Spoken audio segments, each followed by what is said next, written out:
Heather. I'm the CEO of the Free Speech Union of New Zealand, and we're proud and honoured to be co-sponsors, co-hosting this symposium here today alongside the Tasman Alliance of New Zealand. I'd like to acknowledge the Tasman Alliance and Lao Chen Weijian for organising this conference. It takes courage to build a pro-democracy organisation in any country. And it takes particular courage when the regime you're standing up for has a very long reach. I'd also like to welcome and thank all of the speakers that have come from across New Zealand and overseas. A warm welcome to the guests from Taiwan, and also just finally extending a welcome to everyone here, literally for showing up today to listen and participate. Look around the room. You know, you are not alone. We are not alone. Every person here has made a choice to be present, to stand up and to refuse to be silent. This is not a small thing, and we should not take it for granted. The fact that we're here together from different countries, different communities, different experiences, it really matters, because the forces that want to silence us, to silence us, they count on us feeling isolated, scared and divided. And today is proof that we are not. Today you'll hear from academics, politicians, journalists, experts and fellow civil liberty advocates who've all stood up for democratic freedoms. But I'm not here today as an academic or a policy expert. I'm here today because Portia Mao reached out to the Free Speech Union a few years ago, and her case is a powerful reminder of why freedom of speech, the ability to criticise, ask questions and disagree, is so important in a functioning democracy. And her case demonstrates how quickly that foundation can be attacked. Now, foreign interference, it doesn't always begin with spies or cyber attacks. It begins with silence.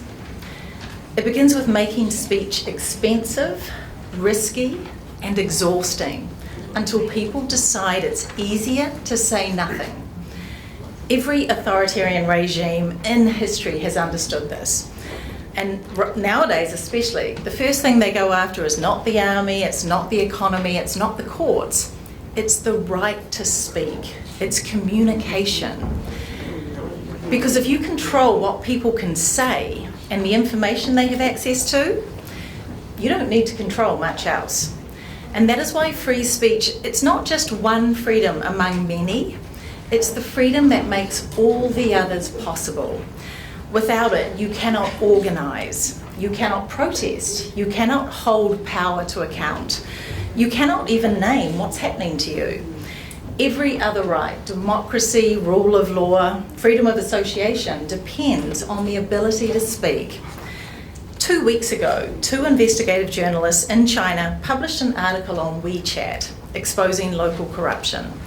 3 days later, both were arrested. The charge, making false accusations, essentially for writing a news article. Then the article's deleted. Posts supporting the journalists were removed, and the message is clear. Speak and bear the personal cost. Only silence is tolerated.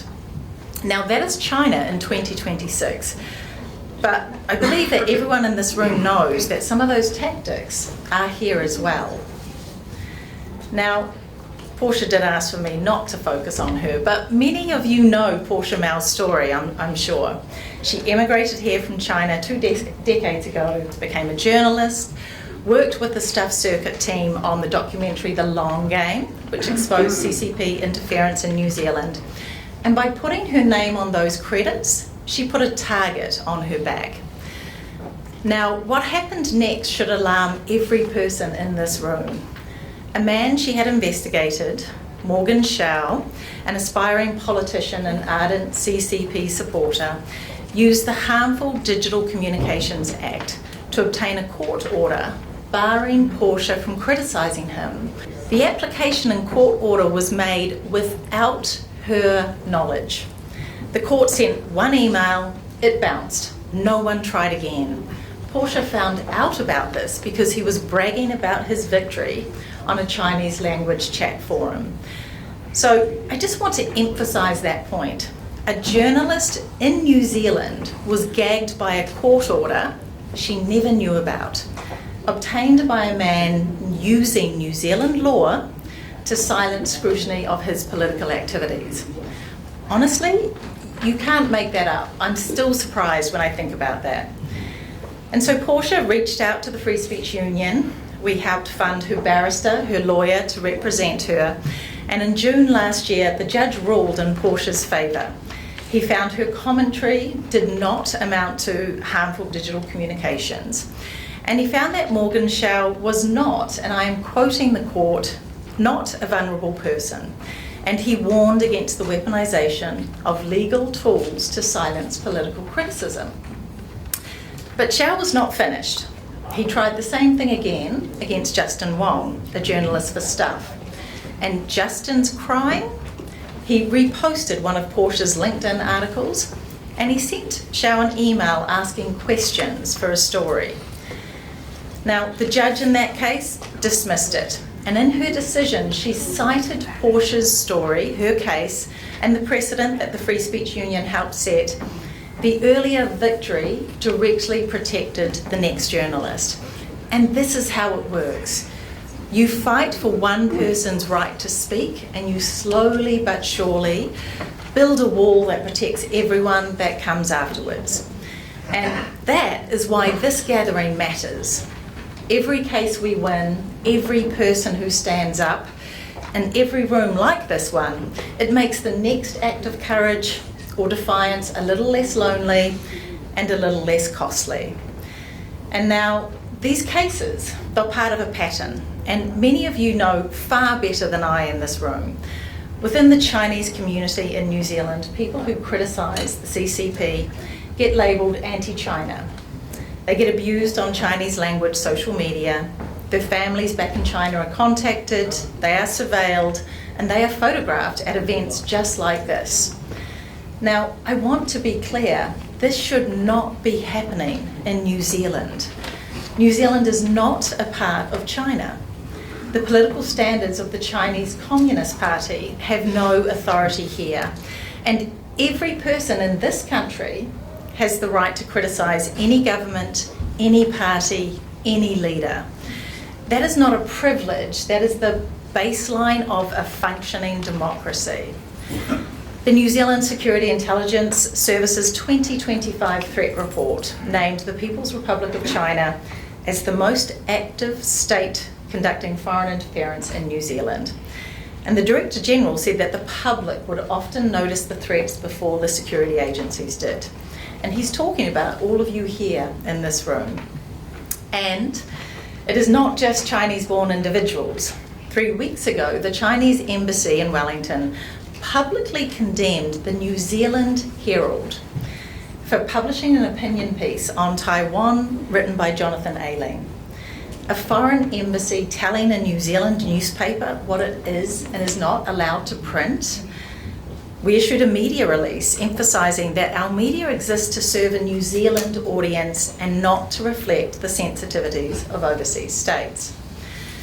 Now, a little bit about the Free Speech Union's work and why it matters so deeply, particularly for diaspora and minority communities around the world. Portia's case was not just about one journalist.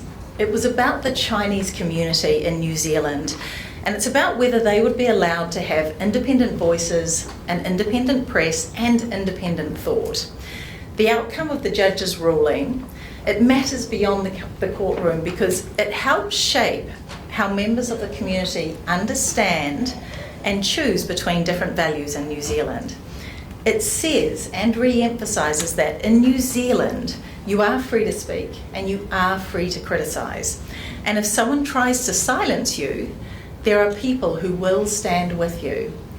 Free speech, it's not a luxury for the comfortable majority, nor just a privilege of the powerful, as we hear so often these days.